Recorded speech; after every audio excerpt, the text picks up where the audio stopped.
मेरठ शास्त्री नगर निवासी बबीता गुप्ता जी से मैंने खास बातचीत की है, जो भारतीय जनता पार्टी मेरठ महानगर में महामंत्री के पद पे तैनात रह चुकी हैं महिला मोर्चा में। इसके अलावा काफ़ी सारे पदों पे रह चुकी हैं, काफ़ी सारी सामाजिक संस्थाओं से जुड़ी हुई हैं, लेकिन इस समय उन्होंने सक्रिय राजनीति से दूरी बना ली है। जिस दौर में हर गली मोहल्ले में एक नेता पैदा हो रहा है, उस दौर में ऐसी सीनियर नेता का राजनीति से दूरी बनाना, सक्रिय राजनीति से दूरी बनाना एक चिंता का विषय है। उन्होंने राजनीति से दूरी क्यों बनाई और कैसे वो राजनीति में आई, आइए उन्हीं से जानते हैं। तो मैम, आपने राजनीति कैसे शुरू करी, कैसे आप राजनीति में आई, यहाँ तक का सफर आपने कैसे तय किया? राजनीति में भले ही कोई मेरे परिवार में बड़े पद पे नहीं रहा है, लेकिन राजनीति खून में ही रही है।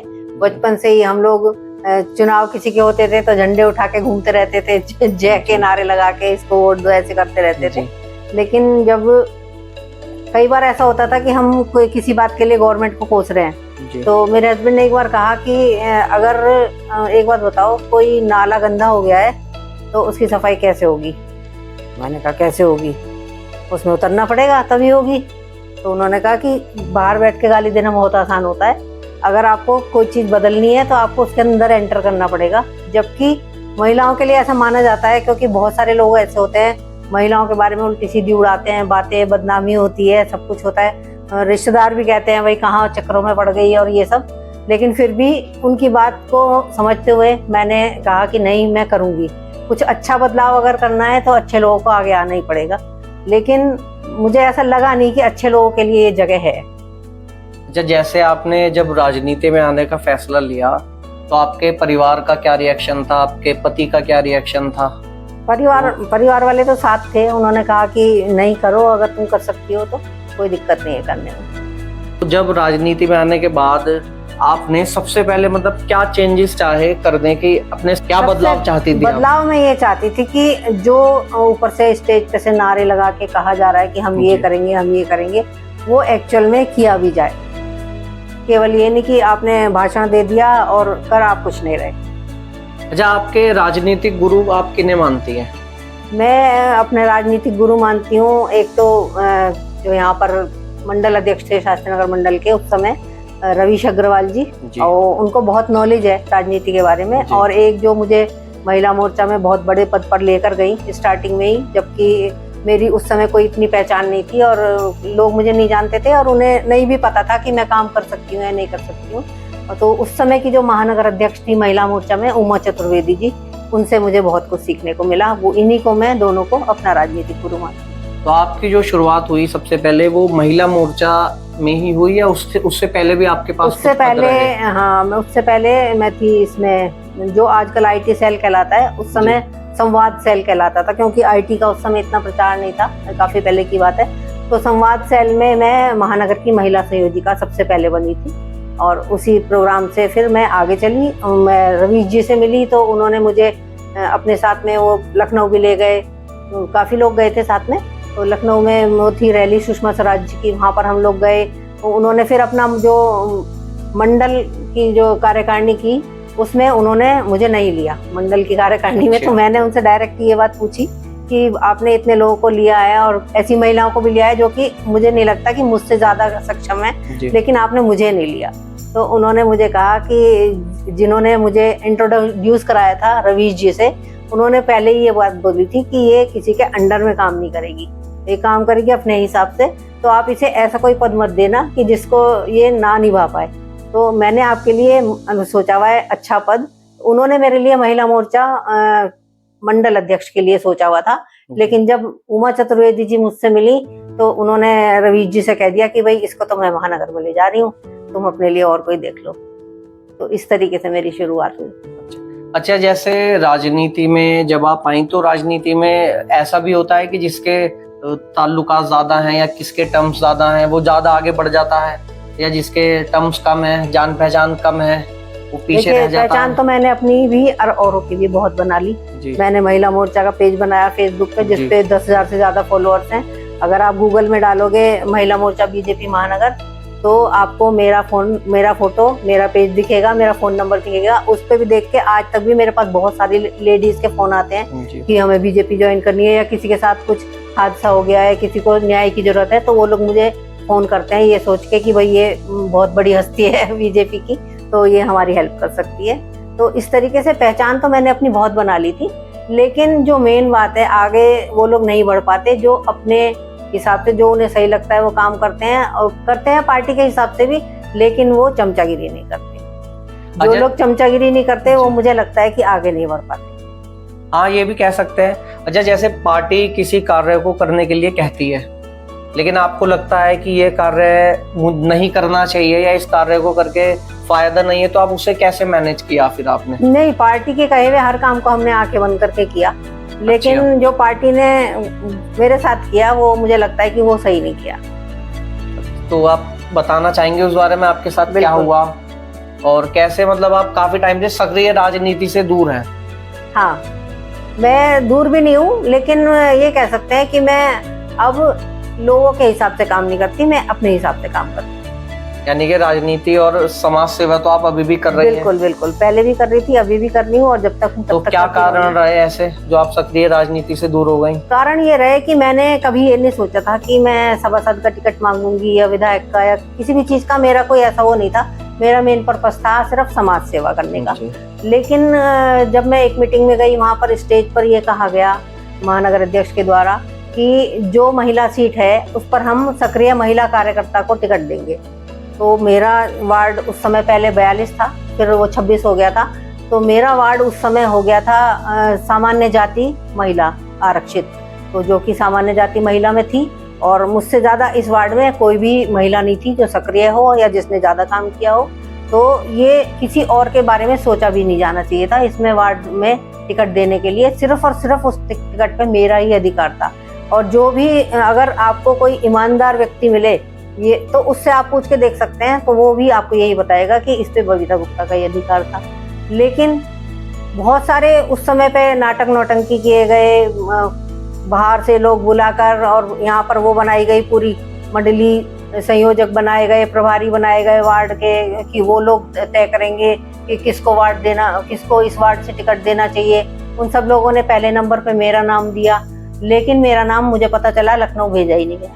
अच्छा, तो आप बताइए। हालांकि मेरा कोई पर्पस नहीं था कि मैं सभासद का टिकट लूं या उससे कोई कमाई करूं, लेकिन मेरा काम तो यही था कि जैसे मैं पहले काम कर रही थी सभासद बन के मैं नगर निगम में जाऊंगी तो और अच्छा काम कर सकूं। यानी कि आपकी नियत अच्छी थी कि अभी मैं किसी पद पे नहीं हूँ, संवैधानिक पद पे, तो मैं काम कर रही हूँ, अगर कोई पद मुझे मिल जाता है तो मैं और अच्छे से काम कर पाऊंगी। तो अभी नाराजगी है किसी से या सब ठीक है? नहीं, नाराजगी तो रहेगी हमेशा ही। अच्छा। क्योंकि तत्कालीन जनप्रतिनिधि लोगों ने सब कुछ जानते हुए भी उस समय पर अपने चरण वंदना करने वाले एक व्यक्ति की पत्नी को टिकट दे दिया, जो कि इस लायक भी नहीं थी कि वो 4 घरों में घूम के कन्विंसिंग कर सके। तो नगर निगम में जाके काम करने का तो कोई मतलब ही नहीं था, और कार्यकाल के बीच में ही उनकी मृत्यु भी हो गई। उनके बारे में ज्यादा कुछ कहना अच्छा भी नहीं लगता है, जो व्यक्ति नहीं है।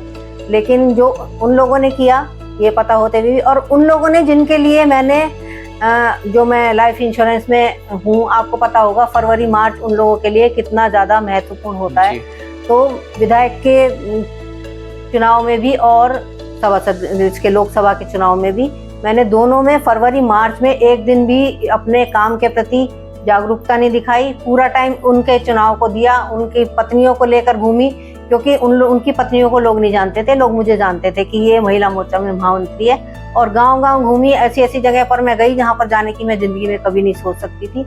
और आप सोच सकते हो कि मैंने अपना कम से कम 20 लाख रुपए का तो नुकसान किया, और कम से कम मैंने 3-4 अपनी फॉरेन ट्रिप्स का नुकसान किया, जो कि मैं उस समय कमा सकती थी, सिर्फ इसलिए कि भाई समाज के लिए कुछ अच्छा हो सके, देश के लिए कुछ अच्छा हो सके। और उन लोगों ने, जिन लोगों के लिए मैंने ये किया, उन लोगों ने मुझे उसका सिला ये दिया कि जिस चीज पर सिर्फ मेरा अधिकार था उस चीज को उन्होंने प्लेट में परोसकर किसी ऐसे व्यक्ति को दे दिया जो उसके योग्य नहीं था। अगर अब पार्टी आपको कोई जिम्मेदारी देती है या कोई भी आपको बुलाती है किसी काम के लिए, किसी सामाजिक काम के लिए, तो आप जाएंगी वहाँ पे? देखो, तो पार्टी मुझे काम के लिए अभी भी बुलाती है। मैंने 2017 में त्याग पत्र दे दिया था, और मैंने निर्दलीय चुनाव लड़ा था। हालांकि वो चुनाव में हार गई थी, क्योंकि मुझे बीजेपी में होने का भी नुकसान बहुत मिला। लोगों को लगा कि बीजेपी ने इसको टिकट दिया है तो उन्होंने ये समझ के बीजेपी को ही वोट दे दिया, जो कि मुझे पता भी था कि मैं हारूंगी, लेकिन ये मेरा विरोध प्रदर्शन करने का एक तरीका था जो मैंने किया। अपने पैसा भी खर्च किया और अपनी शक्ति भी लगाई, और लोगों को लगा कि भाई ये ऐसा कर रही है। हालांकि जिस दिन मैंने त्याग पत्र दिया, कोई पार्टी ऐसी नहीं थी जिसके पास से मुझे अप्रोच ना किया गया हो कि हमारे टिकट पे लड़ लो या हमारे यहाँ आ जाओ, हम आपको बहुत बड़ा राष्ट्रीय लेवल का पद देंगे।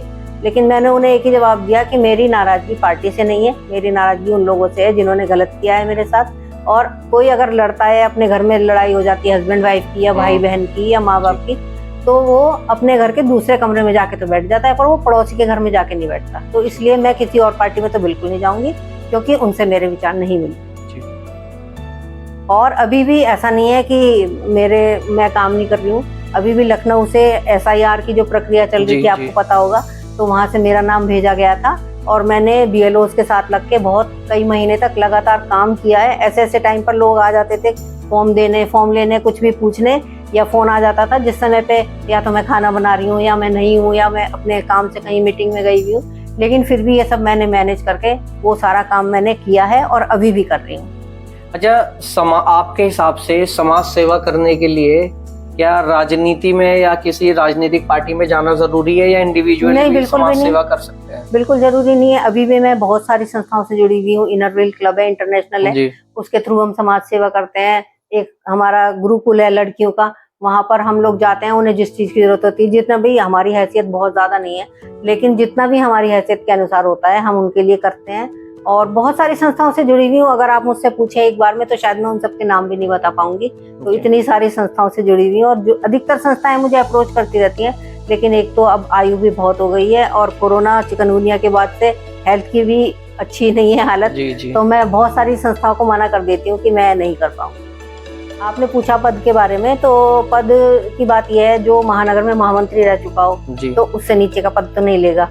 और जो पद मैंने मांगा था उस पद के लिए मुझे मना कर दिया गया, और जो पद इन लोगों ने मुझे ऑफर किए वो मैंने नहीं लिए, क्योंकि मुझे नहीं लगता था कि वो पद मेरे योग्य हैं। तो अगर आगे कभी इन्होंने कोई ऐसा पद या कोई ऐसा टिकट मुझे ऑफर किया जो मुझे लगता है कि मैं डिजर्व करती हूँ, तो मैं जरूर उसके साथ जाना चाहूंगी। वरना इन लोगों के हिसाब से नीचे गिर के काम मैं बिल्कुल नहीं करूंगी। काम मैं आज भी कर रही हूँ। अगर आप मेरा फेसबुक देखोगे, मेरा व्हाट्सएप देखोगे, कहीं भी कुछ भी देखोगे, तो आप बिल्कुल भी ये नहीं कहोगे कि ये पार्टी के विरोध में है या कुछ भी है। लेकिन गलत को गलत कहना मेरी हमेशा हो भी रही है और मेरी आदत है। चाहे बहुत सारी महिलाएं मैंने देखी हैं उनको ऐसा करते हुए कि मायके वाले अगर गलती करें तो वो गलती नहीं है, ससुराल वाले करें तो वो गलती है।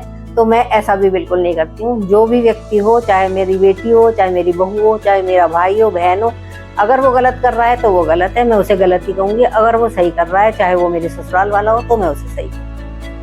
जब पार्टी का कभी कोई ऐसा निर्णय आपको गलत लगा हो कि हाँ ये निर्णय गलत है, तो आपने पार्टी नेताओं से जाके बोला हो कि भाई ये चीज गलत हो रही है? बहुत तो सुनते हैं वो ये चीजें? बहुत सारी चीजें होती हैं जो मुझे लगता है कि ये सही नहीं है, तो मैं उसके लिए मेल्स करती हूँ डायरेक्ट प्रधानमंत्री, मुख्यमंत्री को उनका। लेकिन उनके यहाँ भी लोग ऐसे ही बैठे हुए हैं जो कि काम नहीं करना चाहते, तो मेरे पास कोई रिवर्ट कभी नहीं आया। हालांकि मेरे पास बहुत सारी चीजों के ऐसे सुझाव हैं जो कि देश हित में है और समाज के हित में है, लेकिन केवल एक अकेली मेरे करने से ये बदलाव बिल्कुल नहीं आने वाला है। तो काफी लोग अगर मिलके इसके लिए कोई प्रयास करें तो कर दें। अपने हिसाब से मैं अपना गिलहरी प्रयास करती रहूंगी, जो मैं कर रही हूँ आज भी और आगे भी करती रहूंगी। बिल्कुल मैम। तो मैम एक संदेश आप क्या देना चाहेंगे मेरठ की जनता को या जो आपकी पार्टी के लोग हैं उन्हें? मेरठ की जनता को मैं यही एक संदेश देना चाहूंगी कि आप कार्य करें, बहुत अच्छा करें, लेकिन किसी के दबाव में ना करें और किसी की चमचागिरी करके बिल्कुल कोई भी काम ना करें।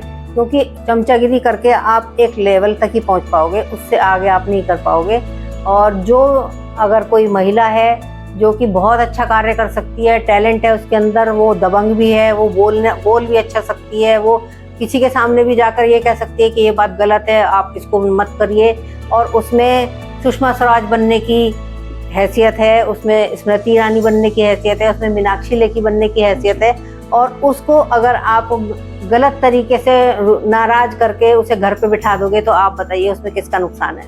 पार्टी का नुकसान। उस व्यक्ति के पास तो बहुत सारे ऑप्शन है कि वो कोई भी काम कर सकता है और वो सेटिस्फेक्शन है उसको कि करने के लिए बहुत काम है।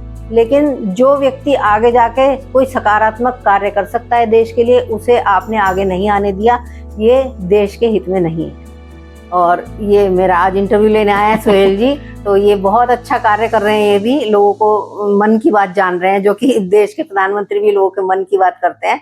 तो इनका चैनल है सोहेल इंडियन के नाम से। तो ये आप वीडियो तो लाइक करिए ही, इनका चैनल सब्सक्राइब करिए और आगे भी और लोगों को ऐसा करने के लिए आप प्रेरित करिए।